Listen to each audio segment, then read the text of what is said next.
Good evening, class. My name is Lacho Batangan, and this is my persuasive speech. As of October 1st, 19 people have been executed through capital punishment so far this year.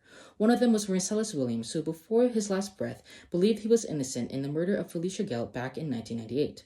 According to a 2014 study published by the National Academy of Sciences, 4.1% of death row victims were likely to have been innocent. This leaves behind Williams' death as a testament to that small yet significant percentage. This sets the tone of my persuasive speech topic, which questions whether or not the death penalty should be abolished in today's time.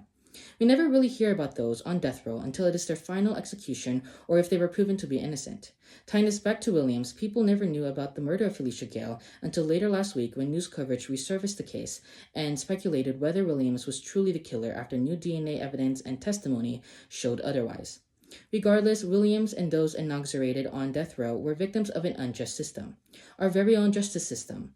Hence, it is why I believe that the death row penalty should be abolished as it continues to accuse innocent lives, leading to their wrongful execution. Throughout this speech, I will argue that the death penalty violates human rights, is often discriminatory, is no more effective than imprisonment, and that it is irreversible, and hopes you reconsider your stance on this moral issue and find the courage to also advocate for death row inmates. For starters, let's examine how the death penalty violates human rights.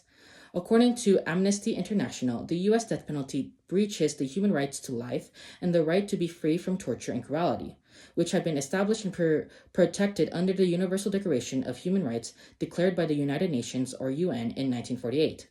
America is one of the few modernized countries in the world that still have capital punishment in their sentencing orders. Moreover, the American Civil Liberties Union asserts that the methods of public execution have been condemned as cruel and inhumane, holding the death penalty accountable for violating the last few rights of those incarcerated.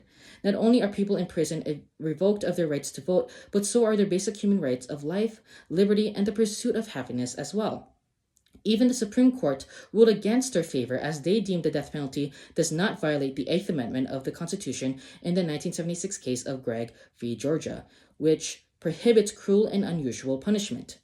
Furthermore, the death penalty is often discriminatory, especially against those with low socioeconomic backgrounds, like marginalized communities and people of color. According to the Death Penalty Information Center, capital punishment is usually reserved for those who commit the worst of worst crimes. However, irrelevant factors such as the quality of counsel and even race disproportionately determines who is sentenced to death. A 2016 study by the Prison Policy Initiative also found that while Black Americans make up roughly 13% of the U.S. population, they somehow come close to making up 42% of the people living on death row. This disparity in statistics nevertheless represents that Black Americans are twice as likely to be convicted of a crime than their white counterparts and have a higher chance of receiving capital punishment than any other race, further proving that our very own justice system is not as fair and honest as it may appear to be. However, some critics believe otherwise, stating that the death penalty should continue operating as it deters citizens from committing high crimes. In fact, a recent 2021 survey conducted by the Pew Research Center found that 60% of American adults are in favor of the death penalty compared to the 40% who oppose it. Now, despite this overwhelming support for the death penalty, the same survey also found that 78% of Americans say there is still some risk involved of innocent people being put away. The claim that the death penalty deters crime can be debunked as statistical research in 2006 by John Donahue and Justin Wolfers, both affiliates of the National Bureau of Economic Research, found little to no evidence that capital punishment saves lives. In fact, further investigation led the two to believe the exact opposite conclusion, and that the death penalty actually increases the number of murders. As both have estimated in their studies, 429 lives saved per execution to 86 lives lost.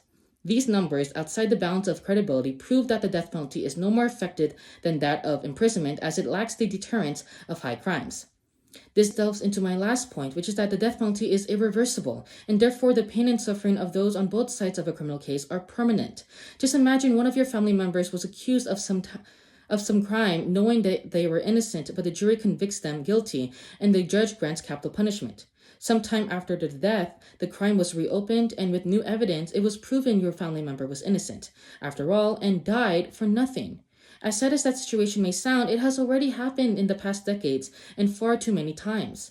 Since 1973, at least 200 exonerations have been granted to prisoners on death row, including those who were already executed, according to the Innocent Database from the Death Penalty Information Center.